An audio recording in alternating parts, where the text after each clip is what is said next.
Hallelujah. પ્રભુ ઈસુનો ફરીને એકવાર આભાર આજના સુંદર દિવસને માટે. બાઇબલમાંથી આપણે જોઈશું કે બાઇબલ જૂઠ માટે શું કહે છે. લાઈ, જૂઠ બોલવું એ ઘણા લોકો માટે એક ન દેખી શકાતું ભયંકર શસ્ત્ર છે.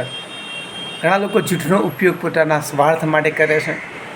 પોલિટિકલી, ઇકોનોમિકલી, ફિનાન્શિયલી, કુટુંબમાં એક વર્ગ લેવાના માટે, ધરાવવાના માટે, પોતાની જાતને સારા બતાવવાને માટે અને બીજાઓને તોડવાને માટે, પાડી નાખવાને માટે ઘણા લોકો જૂઠનો ઉપયોગ કરે છે. ઘણા લોકો જૂઠનો ઉપયોગ કરે છે જાણી જોઈને, ઘણા લોકો જૂઠનો ઉપયોગ કરે છે અજાણતાથી. પણ જૂઠ વિશે બાઇબલ શું કહે છે? બાઇબલમાં સૌથી વધારે વખત જૂઠું બોલવું કે જૂઠ વિશે લખવામાં આવેલું છે.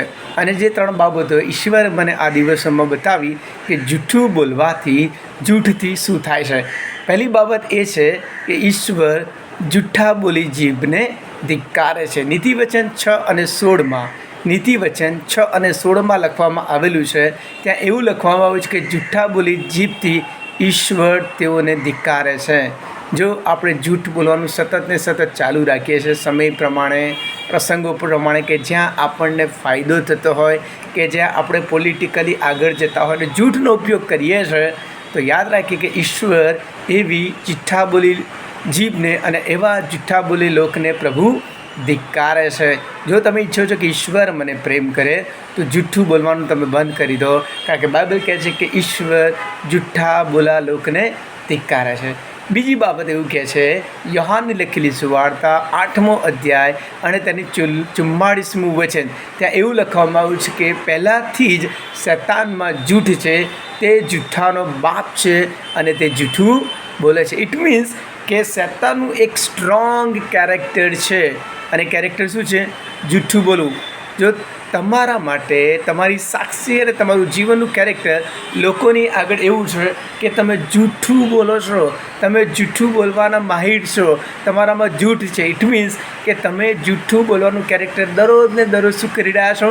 ડેવલપ કરી રહ્યા છો, જે ખરેખર આત્મિક રીતે તમારા જીવન માટે ભયંકર છે, તમને નુકસાન કરશે કુટુંબમાં, સમાજમાં, મંડળીમાં અને તમારા વ્યક્તિગત જીવનમાં. તો જો જૂઠ બોલવાનું તમારામાં કેરેક્ટર બની ગયું છે તો પ્રભુ ઈસુ ખ્રિસ્તને કહો કે પ્રભુ એ જૂઠ બોલવાનું કેરેક્ટર તમારામાંથી દૂર કરે, તેના લોહીથી તમને શુદ્ધ કરીને તમે ધીરે ધીરે પ્રભુના આત્માથી ભરાઈને સત્ય બોલતા જાઓ. કારણ કે બાઇબલ કહે છે કે માર્ગ, સત્ય અને જીવન ફક્ત પ્રભુ ઈસુ ખ્રિસ્ત છે.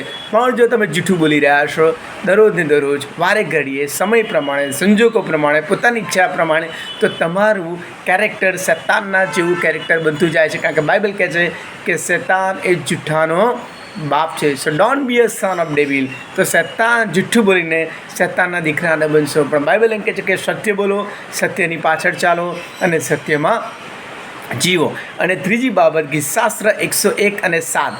ગીતશાસ્ત્ર 101 અને 7માં એવું લખવામાં આવ્યું છે કે જૂઠું બોલનાર મારી આગળ, મારી દ્રષ્ટિ આગળ ટકશે નહીં.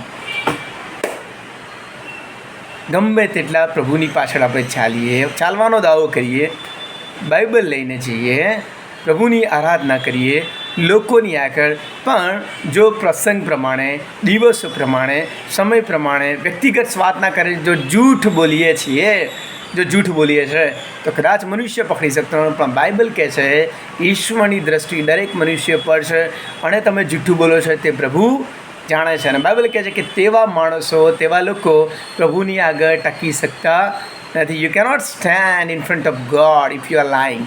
જો તમે જૂઠું બોલી રહ્યા છો તો ઈશ્વરની આગળ તમે ટકી શકતા નથી. બહુ જ ભયંકર થઈ પડશે જો તમે ઈશ્વરની આગળ ટકી શકતા નથી, જો તમે સતત ને સતત જૂઠું બોલી રહ્યા છો. તો આ સમય છે પ્રભુની પાસે આવીએ અને પ્રભુને કહે કે યસ પ્રભુ, હું જૂઠું બોલી રહ્યો છું, જૂઠું બોલવાનું કદાચ મારો સ્વભાવ થઈ રહ્યો છે અને જૂઠું બોલવાથી મને લાભ થઈ રહ્યો છે. એ મારા માટે, મારા વ્યક્તિગત જીવનને માટે, મારા આત્મિક જીવનને માટે ખરેખર ભયાનક છે. બાઇબલ કહે છે તે પ્રમાણે. બાઇબલ કહે છે કે જૂઠ બોલવાથી હું જૂઠ બોલવાથી હું શૈતાનની પાછળ ચાલું છું. જૂઠ બોલવાથી તમે ધિક્કારો છો અને જૂઠ બોલવાથી હું તમારી આગળ ટકી શકતો નથી. તો પ્રભુ ઈસુ મને કૃપા આપો અને એવો મને બનાવો કે હું જૂઠું ન બોલું, હું જૂઠાના માર્ગમાં ન ચાલું. પણ બાઇબલ કહે છે તે પ્રમાણે કે તમે સત્ય છો ત્યારે સત્યને પકડું, સત્યમાં ચાલું. માટે કૃપા કરો. ફરી એકવાર આપણે આપણી જાતને તપાસીએ અને પૂછીએ કે શું સતત હું જૂઠું બોલી રહ્યો છું. તો પ્રભુની આગળ માફી માગીએ અને દરરોજ ને દરરોજ હવે પછી સત્યના માર્ગમાં ચાલે. અને બાઇબલ કહે છે કે ઈશ્વર મદદ કરે છે અને ઈશ્વર તમને સત્યના માર્ગમાં ચાલવા માટે હંમેશા સત્યમાં જીવવા માટે મદદ કરશે. આમેન.